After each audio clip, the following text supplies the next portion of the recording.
ესე იგი ახალ ეპიზოდს ვიწყებთ, დათბა დაიწყო გაზაფხული და ამ დროს კახეთისგან წამოსვლა არის საუკეთესო გადაწყვეტილება. ესე იგი ჩვენი გეგმაა რომ ოვერლენდინგი დავჩეთ გაყვებულ ატმის ბაღებში და საღამოს მოამზადოთ გაზაფხულისთვის შესაბამისი ჩაქაფული, ან ჩემთვის ყველაზე საყვარელი კერძი. ეხა უჯარმის ციხესთან გავჩერდით. ალბათ რამდენჯერ გვაქვს ყველა ჩემგანს გავლიდე ამ გზაზე და მე პირადად საფუძვლიანად ეს ციხე არასდროს არ მქონდა ნანახი, ნუ რა თქმა უნდა ზედა ნაწილში ნამყოფი ვარ, მაგრამ მდინარე იორთან პირველად ჩამოვედი. ხო და გადავწყვიტეთ ეხლა ვნახოთ და თქვენც მოგიყვეთ რამდენად მნიშვნელოვანი ციხე არის ჩვენი ქვეყნისთვის და ისტორიისთვის. მე ქვემოდან სპეციალურად ვიწყებ ციხის აღმოჩენას, იმიტომ რომ აქ ნაკლებად ჩამოდიან ხოლმე, აი ეს მთიდან ჩამოდიხარ, ან ადრე არ იყო და ეხლა გააკეთეს რესტავრაციის შემდეგ კიბეებიც. აქედან იწყება მთელი ისტორია და სპეციალურად ჩამოვედი, აქედან დავიწყებ და ბოლოში ავალთ ზემოთ ციტადელზე. ზემოდან რომ დააკვირდე რამდენიმე ქედის გასაყარზე ბუნებრივად იკვეთება ივრის ხეობა და სწორედ ამიტომ აქ ააშენეს უჯარმის ციხე. ანუ ბუნებრივი ძაბრისებური გასასვლელი არის და იდეალური ადგილი იყო. ქვედა მხარეს გადიოდა ერთადერთი სავაჭრო გზა, რომელიც ჩრდილოეთიდან მოდიოდა და ქალაქს ჰქონდა ორი გასასვლელი, აღმოსავლეთით და დასავლეთით. ანუ საბოლოო ჯამში ყველაფერი სოფლიოში ვაჭრობასთან მიდიოდა და მაშინაც ძალიან მნიშვნელოვანი მომენტი იყო ეს ქვეყნისთვის. ნუ მათ შორის დღესაც იგივე ხდება.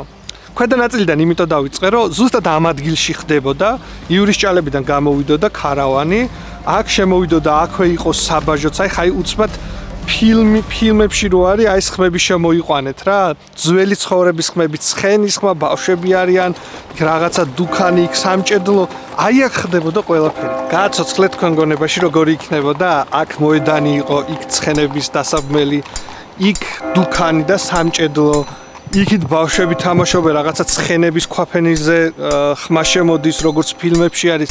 ანუ აქ იყო ყველაფერი მოწყობილი იმისთვის, რომ ერთგვარი გამშვები პუნქტი იყო, ამის გარეშე ამ ხეობაში ვერ გაივლიდი. წარმოიდგინეთ რამდენად შთამბეჭდავი იყო ეს ყველაფერი, რომ აი გონებაში გააცოცხლე და წარმოიდგინე, რომ აქ 1600-1700 წლის წინ იყო აი ცხოვრება ჩქეფდა, აქ იყო ყველაზე მთავარი ჩვენ ქვეყანაში რაც ხდებოდა, ერთ-ერთი მთავარი ციხე იყო ეს.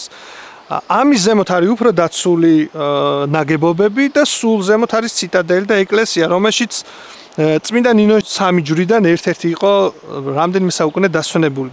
შემდეგ უკვე სხვაგან გადაიტანეს კახეთში და მერე უკვე კომუნისტებმა გაანადგურეს. გზიდან ერთ შეხედვით ჩვეულებრივი ციხე ჩანს და მინდა გითხრათ, რომ რამდენადაც გზიდან არ ჩანს მასშტაბები, იმდენად ბევრი რამე არ ვიცით ამ ციხის შესახებ. ჩემთვის ძალიან შთამბეჭდავი იყო, როცა ისტორია წავიკითხე. ეს ციხე დაარსებული არის 1600-1700 წლის წინ, ანუ სადღაც მე-3 საუკუნიდან მეფე ასფაგურმა დაარსა და შემდეგ უკვე მეფე მირიანმა გადააქცია როგორც საუფლისწულო სამეფო ციხედ. მარტო ეს სახელები არ ფიგურირებს ამ ციხეში. აქ იყო ვახტანგ გორგასლის მთავარი რეზიდენცია. აქ იყო ვახტანგ გორგასლის მთავარი რეზიდენცია და აქვე გარდაიცვალა, როცა დაჭრილი მოიყვანეს ძიმე ომიდან. მოკლედ აქ ცხოვრება ჩქეფდა ერთ დროს და აქვე არის წყლის კოშკს ეძახიან და რატო ქვია ეს? როცა შემოსევები იყო და ალბათ გეცოდინებათ, რომ ძალიან ბევრი იყო ჩვენ ისტორიაში ესეთი ფაქტი, როცა ციხე ჩაიკეტებოდა, ციხიდან ციტადელიდან იყო გვირაბი და ჩამოდიოდა წყლის კოშკში. მდინარე იორიდან ავსებდნენ წყალს და აქ ჰქონდათ უკვე ზემოთ სადაც რეზერვუარებია და ჩვენ მაგასაც ვნახავთ. ეხლა შემოვედით ერთ-ერთ ყველაზე ლამაზ კოშკში ჩემთვის, აი ულამაზესი თაღებით გამოვირჩევა ეს კოშკი რესტავრირებული არის. რა თქმა უნდა ესეთ კიბეები ადრე არ იყო ხოლმე, იყო ასაწევი კიბეები, რომ შემოსევის დროს უფრო გართულებოდა მტერს ბრძოლა.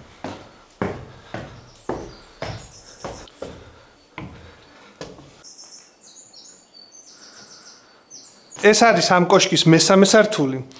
აქ ერთი ფანჯარა გადიოდა სავაჭრო გზაზე და აქედან უკვე გალავნის შიგნით ნახეთ რა მხელა კედელი არის. როგორი ლამაზი არის. საოცარი მომენტი არის, როცა აქ დგეხარ და შენ თვალით ნახულობ ამ ჩვენ ისტორიას. ეს არის ჩვენი ისტორია, ჩვენი ქვეყანა მით უმეტეს აქედან გაქრისტიან და უჯარმის ციხიდან დაიწყო ეს ყველაფერი. აქ იყო მთავარი ცენტრი ეს არის ხა ქვედა ნაწილი, როგორც ვთქვი, აქ იყო დიდი მიმოსვლა და ეხლა წავიდეთ უკვე ზემოთ ციტადელისკენ და იქ ვნახოთ არანაკლებ საინტერესო ამბები.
ეს არის უჯარმის ციხის ზედანაწილი, რასაც ციტადელს ვეძახით.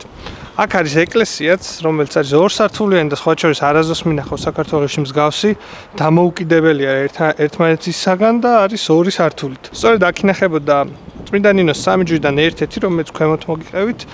იქით არის უკვე წყლის რეზერვუარი, რომელიც ძალიან საინტერესო არის. როგორ ქონდათ განვითარებული იმ დროს წყლის მომარაგება, მე თქვენ გაჩვენეთ ქვემოთ შემოსევების დროს რაც ხდებოდა, გვირაბი აქედან ჩადიოდა იქ და იღებდნენ მდინარე იორიდან წყალს და აგროვებდნენ და ისედაც სხვა შემთხვევაში წყალი გროვდება და ორ დიდ რეზერვუარში.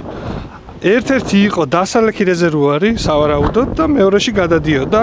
ესე იგი პირველ რიგში ილექებოდა აქ, გუბდებოდა და სუფთავდებოდა და შემდეგ გადადიოდა იქ მთელი ციხისთვის გამოსაკენებლად შედარებით სუფთა წყალი.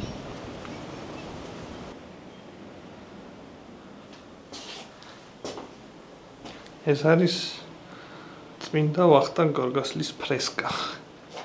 აი აქ არის წარწერა.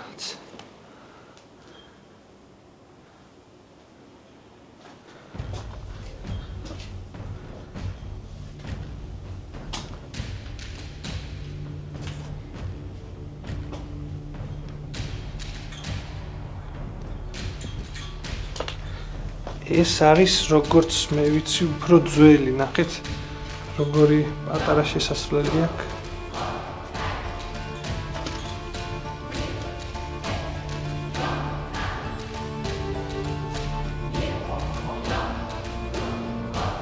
ეს ხარი არის უკვე სამეფო რეზიდენცია, რომელიც ვახტანგ გორგასალმა ააშენა მე-5 საუკუნეში. როგორც მithქვეს, როცა ამ ადგილის გაწმენდა დაიწყეს, რამდენიმე ფენა იყო და ესე ნელ-ნელა ჩავიდნენ და აქ იყო ძალიან დიდი მილი, ალბათ აი ჩანს კიდეც. აქ ჩასვლა სამწუხაროდ აღარ შეიძლება. საიდანაც წყალი შემოდიოდა და დიდი ხანი დენის შემდეგ იყო უკვე გაჭედილიო, კირმა გაავსო და რამდენად საინტერესო და იმ მასშტაბები რო წარმოვიდგინოთ, საკმაოდ დიდი არის. არ ვიცი, შეიძლება ეს იყო აბანო ან რაღაცა ესეთი. მოჩინეს უზარმაზარი ქვევრები, რომელიც მიწაში იყო ჩაფლობილი, ზოგი იყო ტონანახევრიანი, 1 ტონიანი. საკმაოდ მოზრდილი ქვევრები და წარმოვიდგინეთ ჩვენი ამბები, როცა აქ მოყავდათ ღვინოც, აქ იყო მთელი ცხოვრება, ქვემოთ ცხოვრობდა ვახტანგ გორგასალი, აქ იყო წმინდა ნინოც, ნუ დიდი ხნით არა, მაგრამ მაინც. ანუ აქ იყო მთელი ჩვენი ისტორია. წარმოვიდგინეთ, რომ აი ერთ-ერთ ოთახში აქ ზუსტად ეხლა რა თქმა უნდა არავინ არ იცის, მაგრამ ცხოვრობდა და გარდაიცვალა ვახტანგ გორგასალი, ჩვენი ერთ-ერთი ყველაზე დიდი მეფე. და ამის შემდეგ უკვე ჩვენმა ეკლესიამ აკურთხა როგორც წმინდანი. აი ნახეთ, აი ეს ამდენად ხელშესახები რო არის ყველაფერი, რომ 1500-1600 წლის წინანდელ შენობაში დგეხარ ჯერ პირველი ეგ. მეორე ის რომ ვახტანგ გორგასლის აშენებულია, თვითონ აქ ცხოვრობდა და აქვე გარდაიცვალა. რამდენად დიდი არის ეს ყველაფერი. ეს როგორც ვიცი, ქვედა სართულებიც აქვს ამას.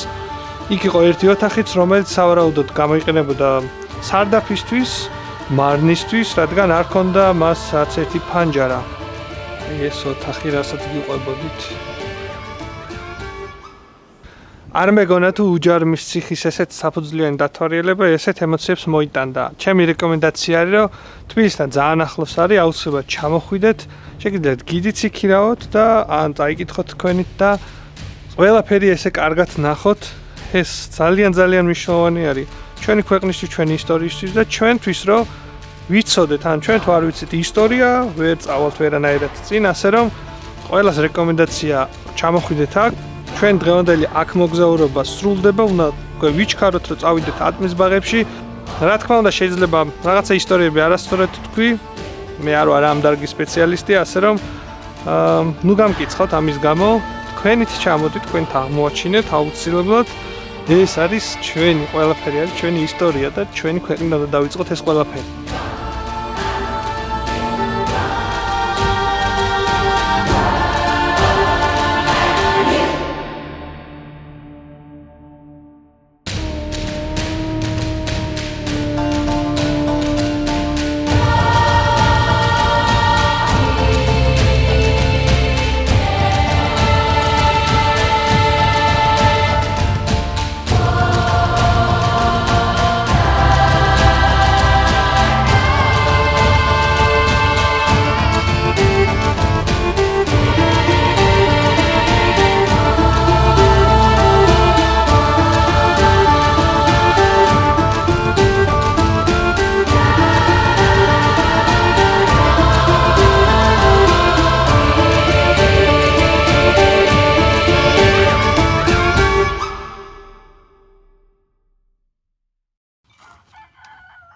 რა ხდება? თბილისიდან მოყოლებული შეშავერბი შევეთ, რომ ჩაქაფული მოვხარშოთ. გორგიაში 3 ღერი და 19 ლარი და ნუ თან არც ქონდათ ერთი ცალი. და სად არ ვნახე, ვინ არ ვნახე, ვის არ ვეხვეწე, აი პულს რო ყიდიან იქაც და შიბლიანში მოგოსწავლე სადღაც სოფელში და აი კარგა კაცმა მიდიო აგერ და აიღეო რამდენი ძგინდაო და გვიშველა. შეშარერი. თუ რამეა თქო, აქ მოვიდე, აი მანქანის ნომერი ხო ჩეგე ერთიანები მოვიდე, იქ გზაზე და იქ გელოდება თქო. გაიხარე, ძალიან დიდი ეხლაც აი მზის ჩასვლა იწყება. ჩვენ ჯერ შიბლიანში ვარ და საგარეჯოში უნდა ჩავიდეთ, ვიპოვოთ ადგილი ატმებით. კიდე რაღაცები ვიყიდოთ, მოკლედ იგივე სცენარი არის დღესაც, როგორც სხვა ყველა დღეს. ვერ ვასწრებ, რომელი ვქნა? ბანაკი გავშალო, შეშა დავჩეხო, საჭმელი მოვამზადო, გადავიღო, თქვენ რა ვქნა?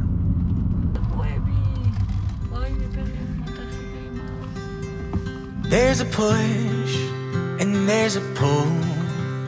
There's a new moon and then it's full.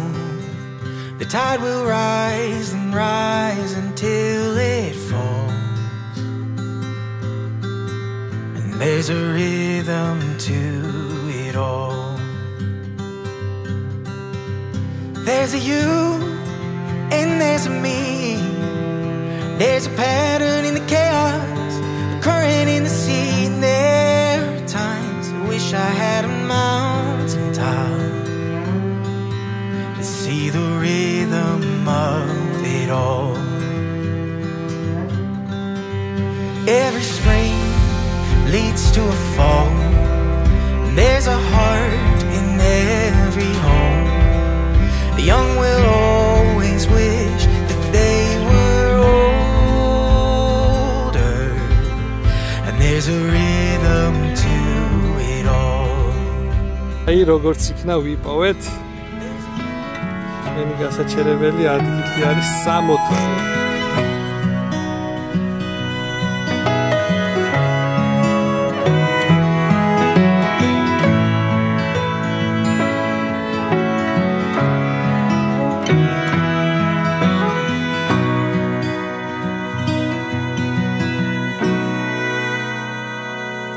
Sitting on the porch steps in the town where we met, after the sun sets on a Friday night.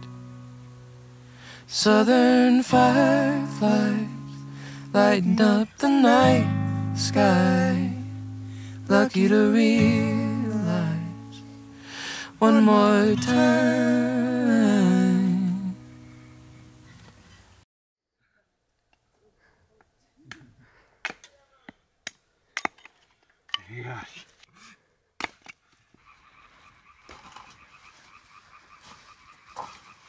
ანხმარე ჯგუფი გამოვიძახეთ. ეგარ. პირველად ვაკეთებ ჩაქაფოს. ვაი. იდეალური ამინდი გვაქვს. ბანაკი მოწყობილია, აქეთ ცეცხლიანთია. ატმებში ვართ.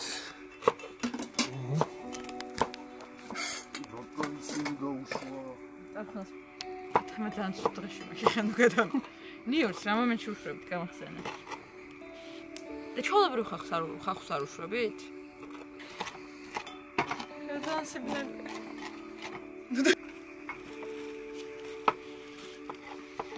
აი, ჩემ ხელში არის გაზდილი. რამდენი წლის ყავი ლაშქრობა რო დაიწყე? 13-ის. 13 წლის იყო ჩვენ კლუბში რო წავიყვანეთ პირველი და იმის შემდეგ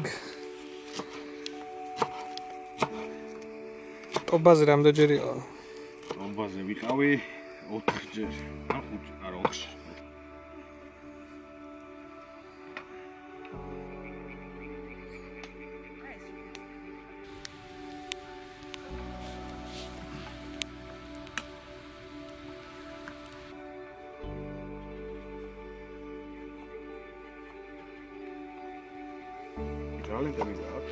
შეხედა?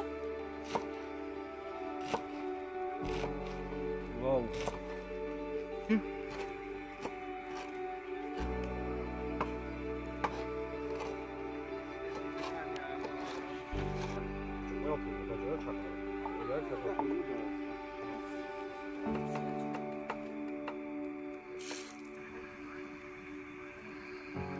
აი, ხალხთმარები სად არის? შეფი მოვიდა. თვაში არ გაი. მომენტი როცა უნდა ჩავაფინოთ ჩაქაფული. აი, დავიწყეთ. ამ მთელი მუღამი არის ის, რომ აი ამორევის შემდეგ პირველი უნდა წავიდეს ყოველთვის. მე ხევსურეთის ეპიზოდშიც მაგას ვამბობ, მაგრამ ზედმეტი არასდროს არ არის. პირველი უნდა წავიდეს მწვანილი. ძალიან დიდი იმედი მოქვთ ჩაედო. მე ვაწყობთ. ხბოს ხორცს ჩვენ შემთხვევაში, აი ვაშლონში იქნება უკვე ნაღდი ჩაქაფული. ჯერ ადრე არის ნაღდი ჩაქაფულისთვის. მერე მიდის მარილი. დავამ ბევრი არა, იქ საბოლოო ჯამში კიდე უნდა იყოს. მე ჩხუბის არ მეშინია რა. მერე კიდე ერთი ფენა. მერე კიდე ხორცი. მეტი გაუშხო ფენას. აირებს? კი. აიტანს. აუ, რა სურნელი არის? აი, ჩაქაფულის სურნელი რო მოდის და რო გძნობ, უკვე ესე გაზაფხულია რა. მაგით იდგება გაზაფხული. კახეთში მით უმეტეს. ნამდვილად. იყო სხვადასხვა ვარიანტები, რომ რაღაცა ნაღდი მწვადი შეგვეწვა შამფურზე, კახურად რაღაც, მაგრამ მე მაინც ჩაქაფულისკენ გადავიხარე რა. თუ ვინმეს გაქვთ ხოლმე იდეები, რა რისი მომზადება შეიძლება ოვერლენდინგის დროს, თამამად კომენტარებში, თან გამოწერის შემდეგ. აუ, რას სუნი დგას. ცოტა ატმისისაც თუ გინდა გაურიოთ, მართლა გეუნები. წამოვიღო? ატმის ფოთოლი. კი, ერთი. ფოთოლი თუ ყვავილი? ყვავილი ხო რა. ვიტრიბაჩოთ ცოტა რა იყო. იმედია მე პატრონე თუ ნახავს არ გაგლანძავს. აჰა ეს მოიცა ეს ფოლოში იყოს. ის ტყემალი გამიხსენეთ შეიძლება. ხავა. ეს აი ესე დავდოთ. მოზე ცუდი მომენტი. ეს არის. აბატონ. ჩაუშ. ეგრევე? კი.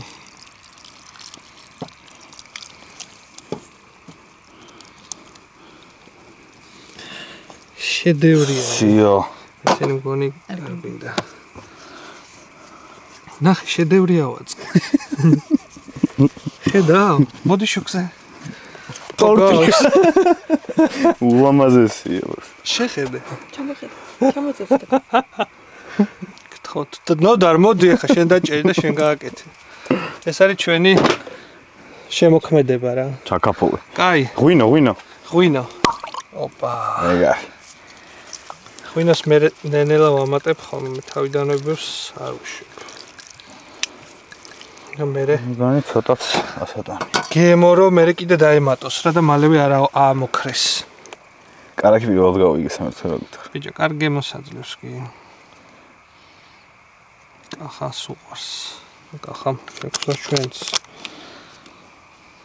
13 არ უნდა. და მოვიდა ჩვენი დასვენების დროც. სანამ შევკიდეთ ცოტა მაღალზე არის ასე. ამე დაუწიოთ. ეს ხო? ეგა. ბოუში? კარგია.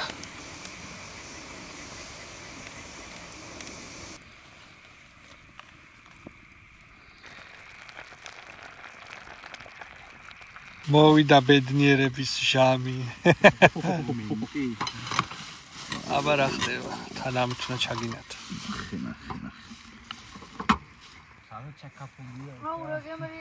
აი აღდგომას იმენა გომბორიდან რო გადმოხედავ ჩაკაფულის ბოლი ასდის თუ აი რო გადმოხედავ ჩაკაფული რო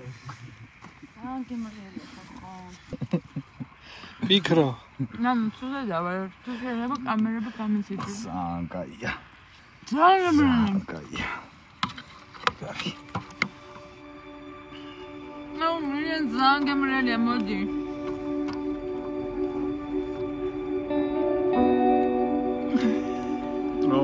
ამოვიდა ყბებში. აი ეხა ის დრო არის რომ კამერა უნდა გაითიშოს.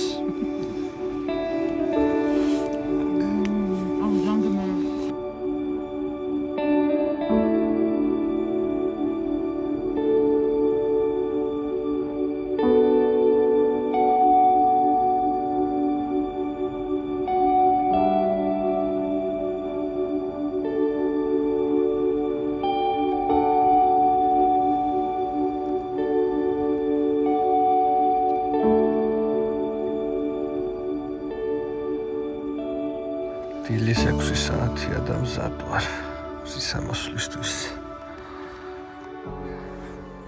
იწყება.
არასდროს უნდა დაიზარო დილით ადრე გაგვიძება.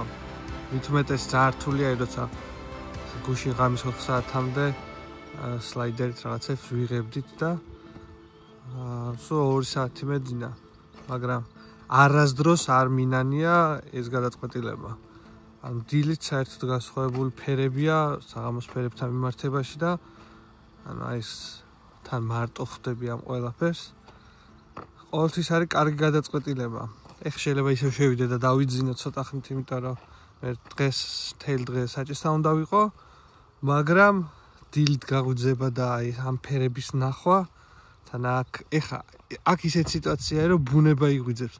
წერან რაღაც პატარა ბაჭიამ გაირბინა და რაღაცა ისეთ სიცოცხლე არის. წინა ვიდეოში რაც ვლაპარაკობდი, აი აქ არის ზუსტად ეგ. შემოიხედები აქ რაღაცა ხო ადამიანის ხელი ურევია, რომ აქ მოყავთ ატამი და არა მარტო ატამი, ოაზიც და სხვადასხვა ხეხილი, მაგრამ ამათში კიდე არის შერეული რაღაცანაირი ბუნება, სადაც ცხოვრობენ ახლა ამდენი ჩიტის ხმა ისმის, იქ რაღაცა კურდღელმა გაირბინა და ამ ყველაფერს დილით ხედავ რომ მათაც გაიღვიძეს და გამოვიდნენ რომ თავიანთი საქმე მოაგვარონ. ასე რომ დილით გაუძება არის ძალიან მნიშვნელოვანი, იმიტომ რომ შეიძლება თბილისში არ ვიღვიძებდე, მაგრამ როცა გამოვდივარ აუცილებლად დილის 6 საათზე 7-ის რაღაც წუთებზე მზის ამოსვლა რო იწყება, ყოველთვის ვიღვიძებ. ხანდახან არ მოგატყუებს რომ ძალიან რთულია მაგალითად დღეს დილით, მაგრამ მერე კარგი შედეგი აქვს ხოლმე.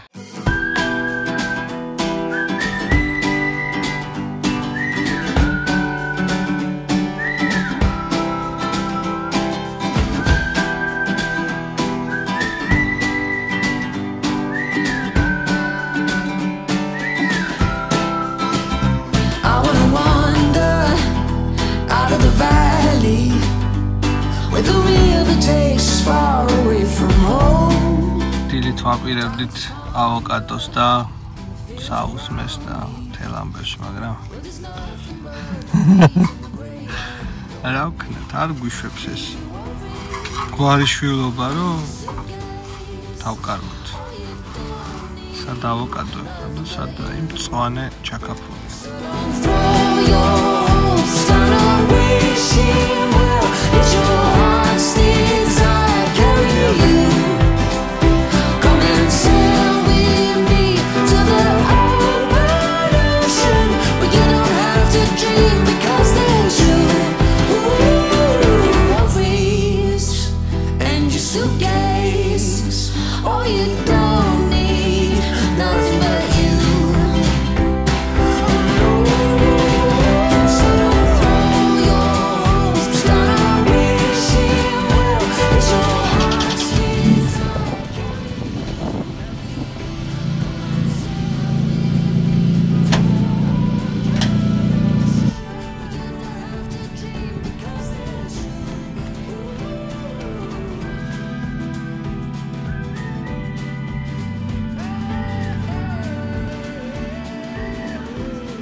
ესე იგი წლებით ნაგროვებმა გამოცდილება მის მომცა რომ ზუსტად ვიცი სად უნდა მივიდე და რა მომენტში რომ ყველაზე ისეთი ლამაზი მომენტები გადავიღო.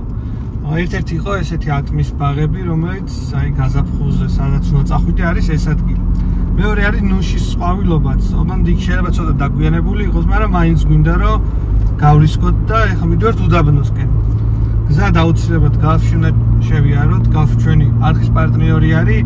საუკეთესო ბენზინი აქვს, საუკეთესო ჰოთ-დოგი და მე პირადად ყავა არ მიყვარს, მაგრამ წუხელი ესეთი მძიმე ღამე მქონდა, თელი ღამე ვიღებდი და მერე დილითაც მზის ამოსვლა, რომ თან ალერგია მაქვს ეს სეზონი და ალერგიის წამოსვლასო სულ მეძინებო.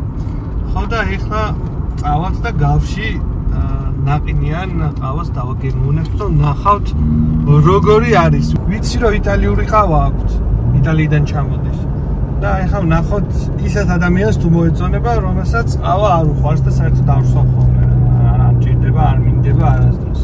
ესე იგი, ეხლა კაჭრეთში გალფში, მე გადავხეთ უდაბნოსკენ და ნახავთ ნუშის ყვავილობას თუ არ დავაგვიანეთ. და ჟამი, ცივის სასმელების და ყავა ნაყინის.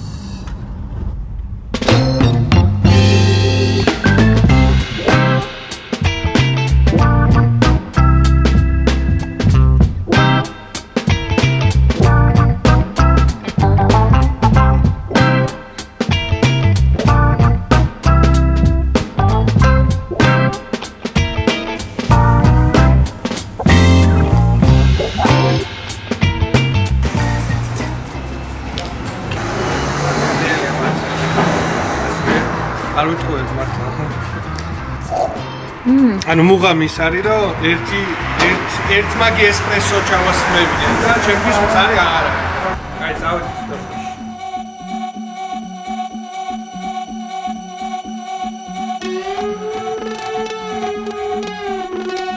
Yo, get the speaker box loud, hitting that stuff till you hearing that sound.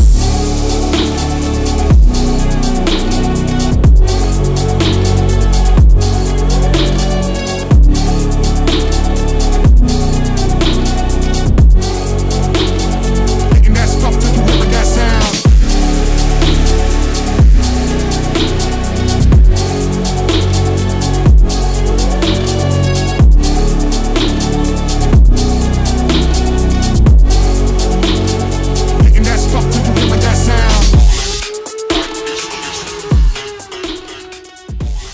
სიგიჟე კადრები. ეხლა FPV-ის დრო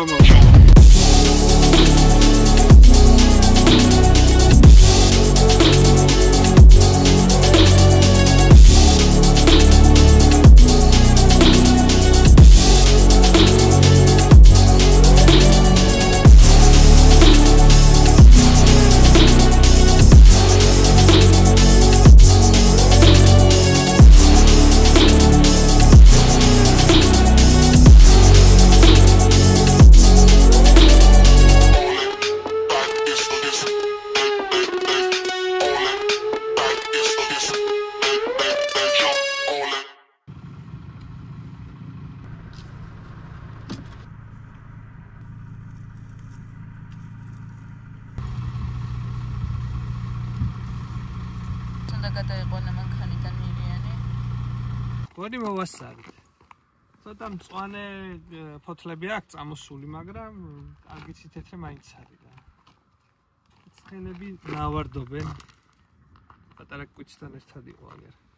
რა შეიძლება გადაიყვანა მანქანიდან, სადაც გაფრთხილება არა, ძალიან ბევრი გველია მინდური ცხენებს. ვაშლოში ვარ აჩე ნამყოფი. ოღონდ ისე კი არა მართლა ასჯერ, მეგე?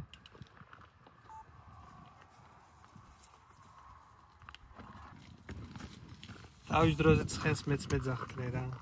ლაშქრობაში სხვის ჩანთებს რო დავათრევდი ხოლმე. 3 ცხენო ვიყავით, ეს ისტორია YouTube-ზე არასდროს მომიყოლია. 3 ცხენო ვიყავით და 3 ადამიანს აი ესე ცხენით მიმართავდნენ ხოლმე, იმიტომ რომ 6 დღიან ლაშქრობაზე, სადაც 6 დღის საკვები, ტანსაცმელი აღჭურვილობა, კარავის აწიდან რამდენი რაღაცა მიგაკ და აი ბოღმა-აღმარზე რო დადგებოდნენ და ვერ მიდიოდნენ ხოლმე, მის ჩანთასაც წინ დამკიდებდი უკიდან ჩემი და აი ორი კაცის ამხელ აღჭურვილობით დავდიოდით ხოლმე თავის დროზე. სანამ overlanding-ს დავიწყებდი. მერე შეიცვალა რაღაცები და ეხლა დავდივართ რა. ბევრი ბანკანა, ბევრი რაღაცები აქვს, გვაქვს აკიდებული ოღონდ სტაკომას. ავედი. Oh, slow living can be life-giving, although we might disagree. If most our lives are lived in black and white, it makes the gray so hard to see. The same old people, the same old steeples on every corner for half a mile, but nothing changes. And ain't it strange that we didn't notice as a child that slow living can be life-giving, although we might disagree. If most our lives are lived in black and white, it makes the gray so hard to see. Living in a dry state where we all say grace, buying liquor on a Sunday across the county lines, where the raindrops rolling off the rooftops, making the clouds stop. ჩვენი დღევანდელი დღის ბოლო წერტილი არის ნუშის ბაღებში გარშემო. ძალიან ლამაზი ახლად გაყვავებული ნუშის ბაღები არის. ესე იგი ეს ეპიზოდი გამოვიდა აი ესეთი ზუსტად როგორც მინდოდა. გაზაფხულის აი ესეთი აყვავებული და პირველი ეპიზოდი, რომელშიც იგრძნობთ, რომ აი უკვე ნამდვილად გაზაფხული არის. ეხლა აქ ფიქრო ჩვენს ვახშამს ამზადებს. ცოტა უცნაური ხალხი ვართ. დილით საუზმეზე მივირთმევთ ჩაქაფულს და საღამოს ავოკადოს და ომლეტს. ავოკადო და ომლეტი. რას იზავთ, სადაც რა გვიწევს და როგორი სურვილებიც გვაქვს, იმას ვაკეთებთ ხოლმე. ეს ეპიზოდები არ არის ხოლმე არასდროს დადგმული და იმას ვაკეთებთ, რაც ხდება რეალურად. ხან ესე არის, ხან ისე, არა უშავს. Sitting on the porch steps in the town where we met after the sun sets on a Friday night. დღეს ჩვენი ეპიზოდი აქ სრულდება. თქვენ გამოწერა არ დაგავიწყდეთ არხის და შემდეგი ეპიზოდი უკვე იქნება ბევრისთვის ძალიან საყვარელი იუთუბერთან ერთად. კიდევ რაც მინდა აუცილებლად დავაანონსო არის ის, რომ შემდეგ ეპიზოდში გავათამაშებთ FPV დრონს. ჩემი აზრით, საქართველოში როგორც იარაღის როლა უნდა იცოდეს ყველამ, ასევე უნდა იცოდეს FPV დრონის ტარება. თუ შევხედავთ სხვა ქვეყნების გამოცდილებას, ძალიან წარმატებით იყენებენ ამ ყველაფერს და ჩვენი ქვეყნისთვის ეს იქნება რაღაცა ისეთ ყველაზე მნიშვნელოვანი ჩემი აზრით. სწორედ ამიტომ მე ვფიქრობ, რომ პოპულარიზაცია უნდა მოხდეს ამ მიმართულების, ამ ფრენის თუ დრონების მიმართულების და ვაპირებ, რომ გავათამაშო რამდენიმე FPV დრონი, მთავარი წესები შემდეგ ეპიზოდში იქნება. თქვენ ეხლავე გამოიწერეთ არხი, რომ ეს არ გამოგჩეთ და მომავალ ეპიზოდამდე.